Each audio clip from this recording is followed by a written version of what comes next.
좋은 아침입니다. 오늘 주시는 하나님의 말씀은 야고보서 2장 14절에서 19절 말씀입니다.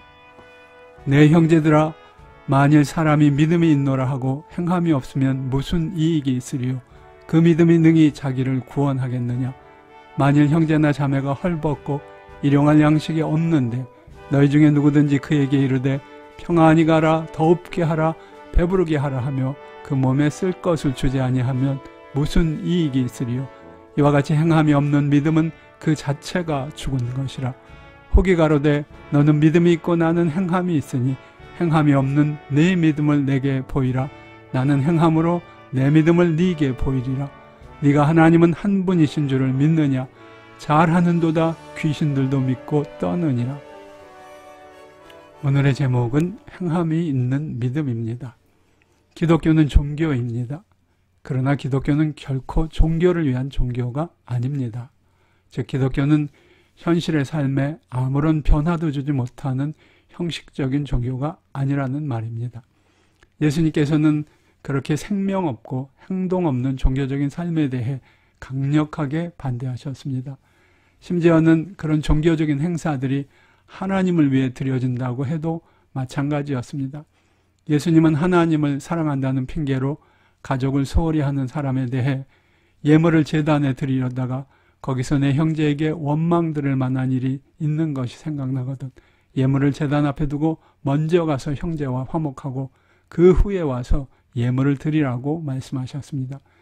예수님은 또 종교적인 겉모습만 갖춘 채 행동의 열매가 없는 당시 종교 지도자들에 대해서도 너희 율법사여 지기 어려운 짐을 사람에게 지우고 너희는 한 손가락도 이 짐에 대지 않는도다 라며 강력하게 비판하셨습니다. 성경이 우리에게 보여주는 종교는 말로만 끝나는 종교가 아닌 행동의 종교입니다. 주님을 참으로 믿는 사람의 삶이 변화되지 않는다는 것은 불가능한 일입니다. 주님을 진정으로 따르는 사람들의 믿음에는 언제나 행동이 따릅니다. 그럼에도 불구하고 상당한 믿음의 연륜이 있음에도 전혀 삶이 변하지 않는 사람들이 있는 것이 사실입니다. 물론 우리는 사람들의 겉모습만 보고 성급히 판단을 해서는 안 됩니다. 그러나 살았고 운동력 있는 하나님의 말씀을 들으면서도 전혀 변화되지 않는 사람들의 모습이 있습니다. 답답하고 안타까운 일이 아닐 수 없습니다. 과연 이들이 영적인 생명을 가진 사람들인가 하는 의구심이 들기도 합니다. 영적으로 죽은 상태이든지 아니면 깊은 잠을 자고 있다는 느낌을 금할 수 없습니다. 안타깝게도 교회 안에서도 이런 사람들을 적지 않게 볼 수 있습니다. 오늘의 말씀은 바로 그런 믿음의 형제들을 향한 경종의 말씀입니다. 야고보 사도는 그들을 향해 지금 내 형제들아 라고 부르고 있습니다. 그들은 틀림없이 교회의 지체입니다. 그러나 살아있는 하나님의 말씀에 대해 적극적인 반응을 보이지 않고 있는 사람들입니다. 오늘의 말씀은 그들을 깨워 말씀에 따라 행할 것을 도전하고 있습니다. 이 말씀은 당시 성도들 뿐만 아니라 오늘 우리에게 주는 도전의 말씀이기도 합니다. 여러분의 믿음은 어떠십니까?